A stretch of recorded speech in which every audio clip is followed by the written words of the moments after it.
面對全球性嘅能源挑戰，推動 ESG 發展已經成為香港企業嘅營運核心重點。身為瑞士品牌 Logitech 相信創新同環保係分唔開嘅。我哋透過永續設計，目標好明確，就係減少碳足跡。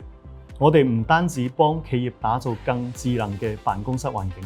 更重視減少企業使用電子產品對環境嘅影響。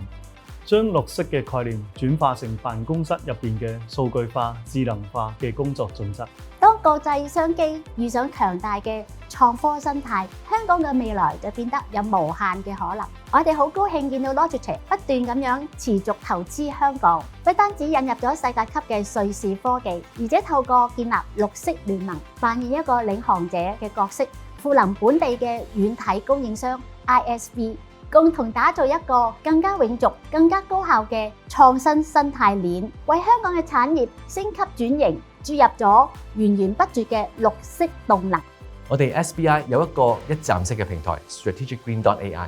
利用 AI 同埋 Vision Language Model 喺幾秒鐘之內就可以提取到水電煤賬單上面嘅用量數據，而 Logitech Spot 嘅毫米波雷達數據可以增強會議室使用率嘅模式同埋透明度。等平台嘅 Agentic AI Assistant 對 supply and demand 數據作出分析，解答客戶嘅疑問，提出改善建議。咁其實我哋公司 COS 同 Spot 嘅合作，就透過一個整體嘅方案，點樣去接入唔同嘅數據，而有效咁樣去操控環境裏邊嘅唔同設備，包括有冷氣啦、燈光啦，而提升日常工作效率嘅一個模式。Logitech Sync API 對我哋嚟講係一個更加有效、更加快捷嘅方式去搜集到有效嘅數據。Logitech 辦公室融入最新科技，全面升級。喺 Invest Hong Kong 嘅推動下， Logitech 聯同香港獨立軟體供應商正式啟動 Logitech Green Alliance。